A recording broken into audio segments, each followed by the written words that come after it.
off playing one of your own bad shots is amazing in this game, and sometimes you play the best safety shot you've played in the match and you lose a frame off it. You never know what you're going to get. But that was really key, wasn't it, for Judd and his family to get a start. You know, I feel in the first 4 frames you have to win one of the first 2 so you don't start worrying about what's happening. Thank you. Frame 20. Judd Trump to break. So after a fabulous 104 in the previous frame, Judd Trump getting frame 20 underway. And this is really bubbling up to be very special, this final.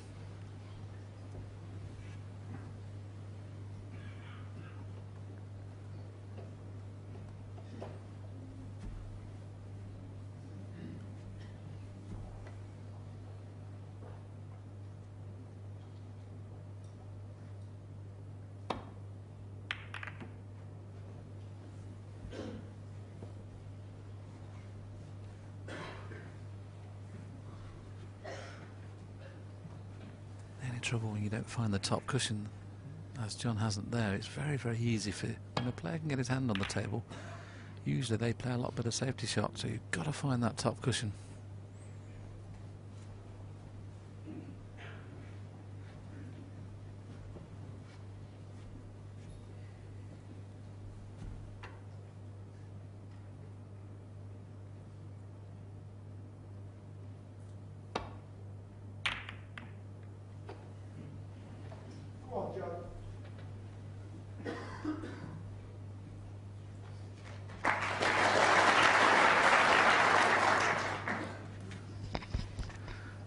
Well, I don't know whether he can get through to this.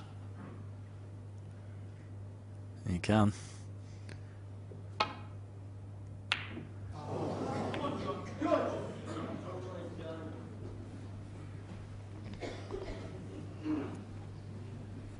And if nothing pops down the left-hand side, the one down the right-hand side is tough because the black's not available, as we watch Judd take this for the second time, and just a little too thick. John's going to have to play for possibly the blue here.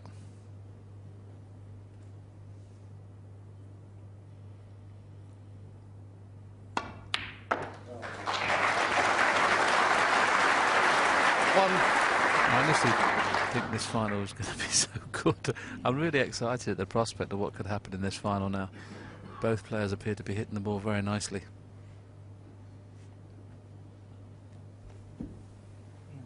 Yellow ball.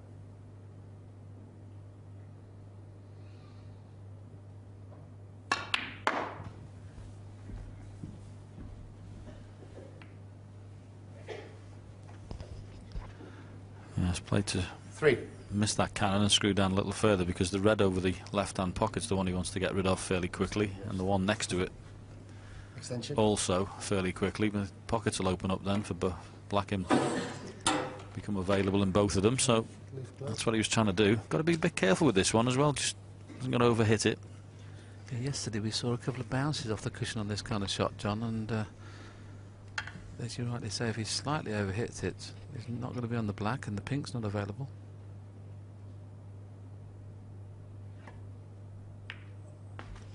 That's fine. Yeah, it's a lovely touch. Always difficult, I always thought, when you were using the Q extension and the extended rest, but well played, and a little cannon up into the red above the black now. Hold the cue ball.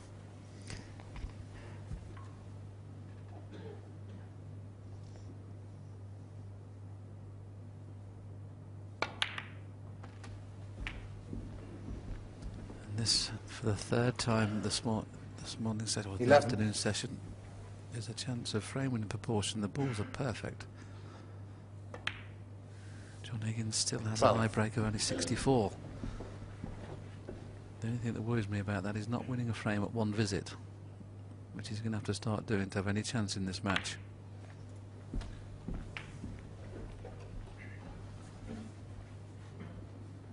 Yes, And as you can see, once he pots this red, the black is now available in both 20. top pockets, and this is a great chance.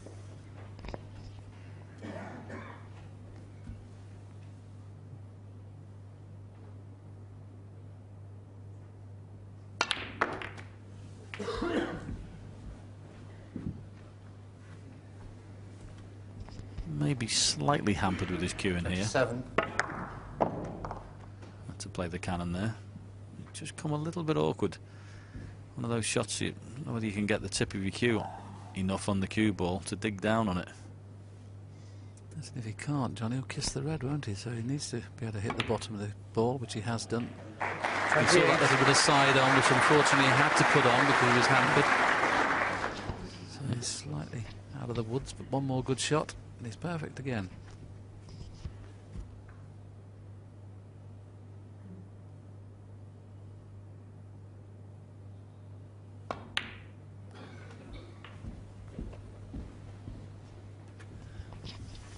And this is much better from 35. John. He knows the importance of this opening session here this afternoon. 36.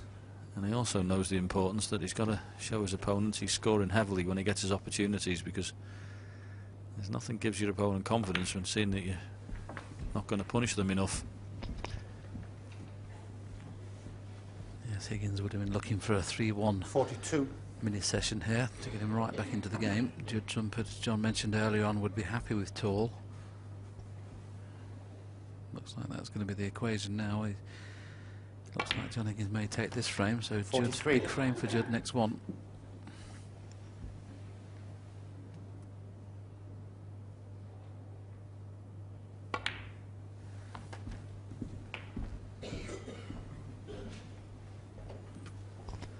Well, it's handy that the 3 reds, the bottom one here, pots, he just a little run through for the black.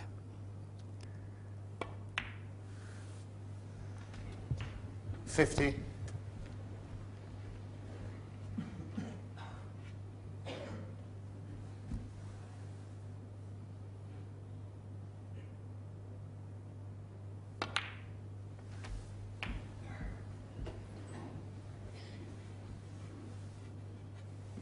$57.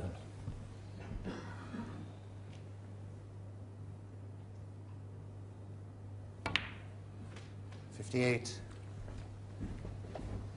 Well, this to level his highest break so far in this match, and looks like there's plenty more to come.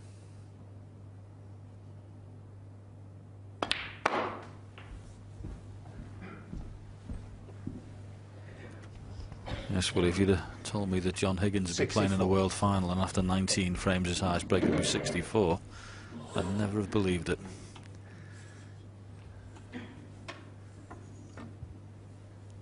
But this is looking very good for this frame.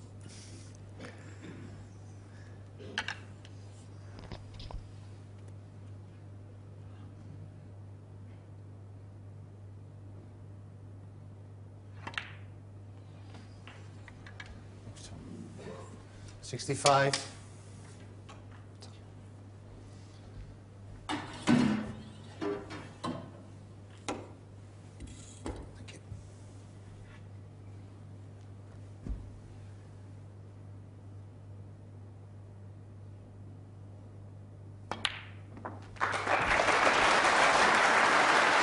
As usual, this knowledgeable, crucible crowd realise when 72.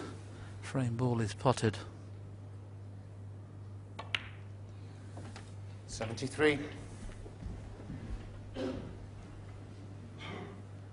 he takes blacks with the remaining, just having a little glance at the scoreboard and working it out, if he takes blacks with the remaining reds, he can beat the high break by 1.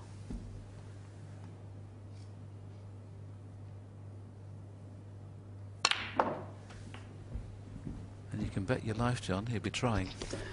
He's already thought about it, that's why he screwed over for this red.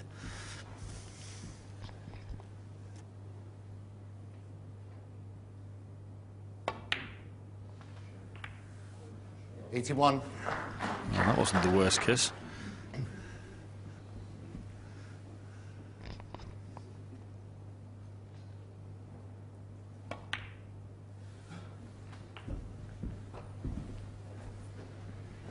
No, it's played to perfection. 88. Correct angle on the red to get onto the black again, and just needs a half ball black to get behind those 2 reds in the opposite corner. 89. Yes, and I can bet you that Mark King I think it's Ding Junhui as well are enjoying this break, because both of them are joint holders at 138.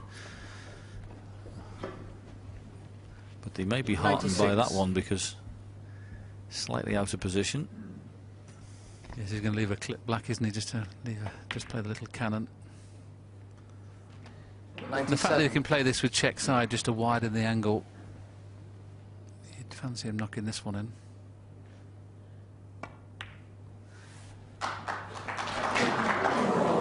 Well, you cannot believe it. Just when it looked like he would probably make the high break of the tournament, he breaks down at 97. But a wonderful break from John Higgins. Once again, clawed his way back to just 2 behind at 11-9. It's a rueful smile from John Higgins there. Incidentally, chaps, I know the high break is sitting at 138, but only 5 times in Crucible history have we failed to get 140 or above. Yeah. The last time it happened, this man, 1987, a 127, Stevie. Just thought I'd throw that in. But nevertheless, not a century for John. How important that he at least made a decent knock there. Well, I think obviously 3-1 at the small session would be perfect for John Higgins, and if resilience could be bottled in John Higgins' case, I think he'd make a fortune out of it. And yeah, he's just showing what a champion he is, and he's not going to give out without a fight. And Judd's got a fight on his hands. Well, if you are just joining us on this final day and you've missed a lot of the snooker, you have missed some absolutely sensational stuff the last couple of weeks. But you've also missed the fact that Mr. Davis has christened John Higgins snooker's Terminator. Just explain why once again. Just from the film, you think you've smashed him up, and all of a sudden